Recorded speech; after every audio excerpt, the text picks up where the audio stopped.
Pourquoi est-ce que les Africains veulent apprendre de loin? Pourtant, juste à côté d'eux, il y a des pays africains, le Maroc, l'Afrique du Sud, la Tunisie, l'Égypte, qui sont des pays, certains qui ne sont pas développés, mais qui sont des pays où les Africains doivent apprendre beaucoup d'eux. Pourquoi?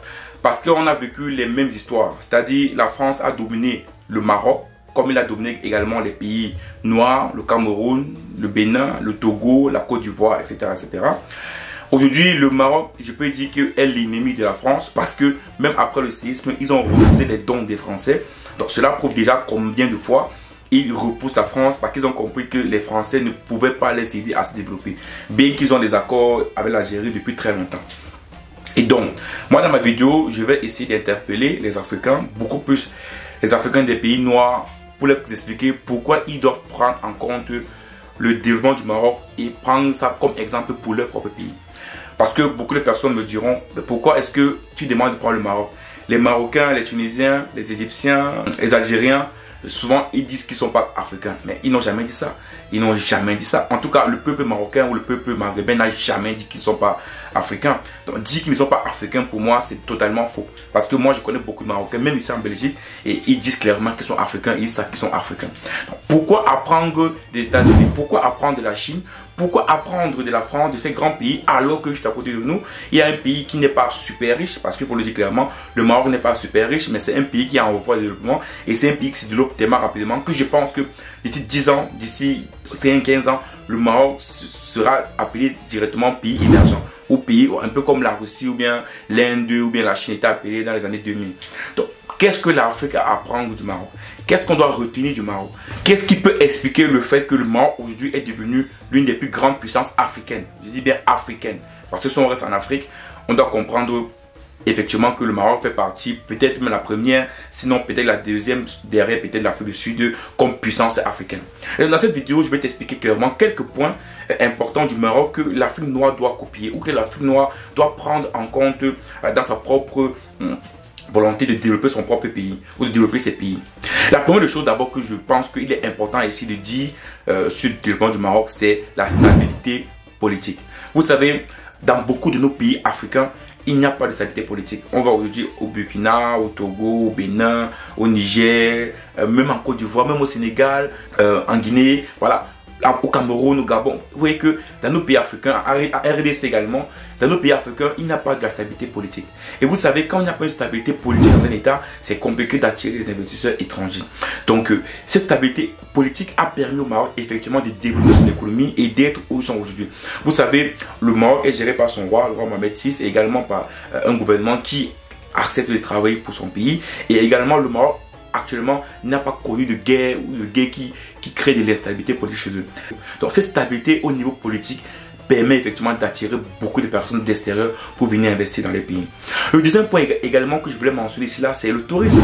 Le Maroc également a su développer son tourisme. Vous savez, j'ai fait une vidéo qui montrait que par exemple en France, le tourisme c'est 3% du PIB français. Et dans certains pays comme la Grèce, le tourisme c'est 20% du PIB grec. Et je vous rappelle que la Grèce c'est un pays européen. Donc vous comprenez ici que le tourisme c'est très important. Et depuis donc, le Maroc a su et a compris cela depuis longtemps.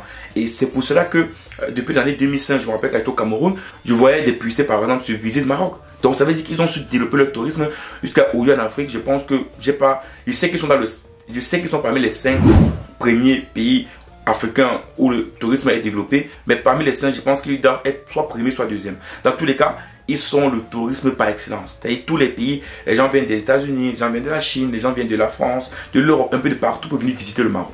Et laissez-moi vous dire que c'est une grosse manne financière. Moi également, je prévois aller au Maroc et j'ai des amis camerounais qui sont déjà allés au Maroc, à Marrakech, à Casa, faire du tourisme. Donc, ils ont tellement développé le tourisme qu'aujourd'hui, c'est une grosse manne financière chez eux.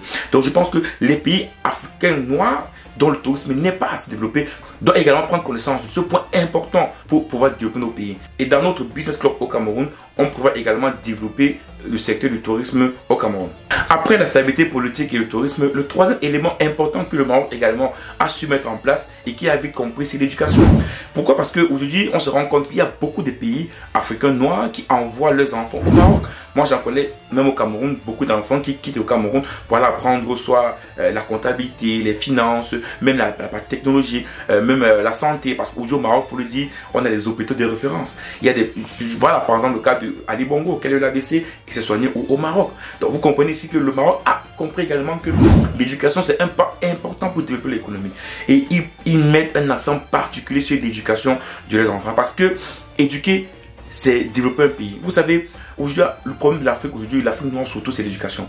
Moi, quand j'essaie de travailler, même avec les Africains, dès que tu commences à travailler des personnes, dès que tu entres dans le digital, dans les trucs un peu compliqués, tu as l'impression que le cerveau bug, quoi, tu vois. Donc aujourd'hui, on se rend compte que l'éducation dans nos pays est très compliquée. Donc on doit essayer de développer l'éducation, donc c'est-à-dire apporter des nouvelles mesures, des nouvelles réformes sur l'éducation. Également, former nos enfants sur le digital, parce qu'il faut le dire clairement, aujourd'hui le digital est devenu important, est devenu indispensable.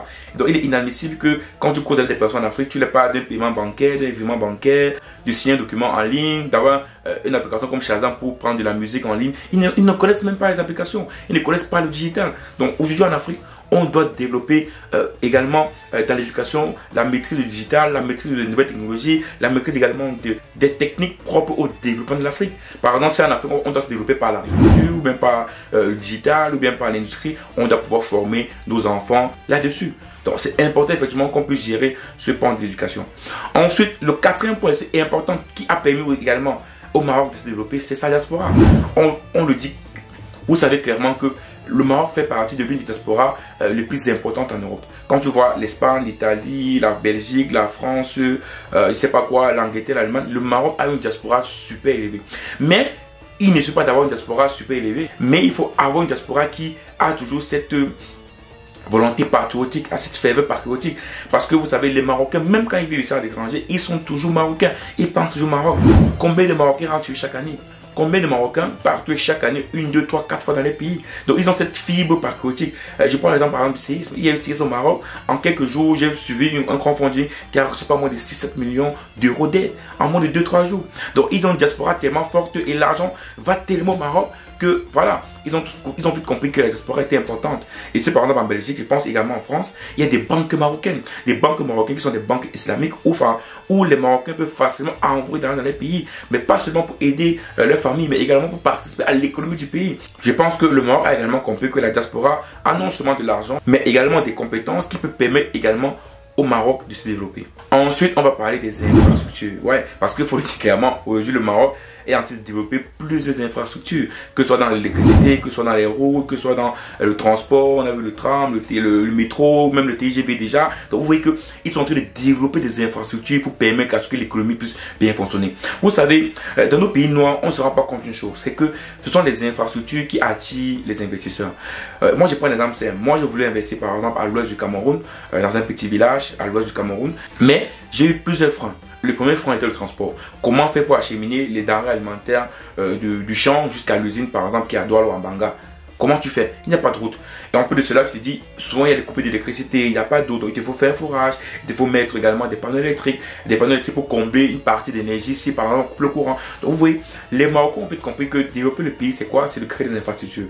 Parce que quand tu crées des infrastructures, tu attires des investisseurs étrangers et tu attires également ta diaspora. Parce que lorsqu'il y a des infrastructures, lorsqu'on peut se déplacer, lorsqu'on peut aller à gauche, à droite, lorsqu'on peut également avoir de l'électricité, avoir de l'eau, c'est facile effectivement de développer son pays. Et donc les Marocains ils ont compris vite ça. C'est pour ça donc que le pays a commencé réellement à se développer.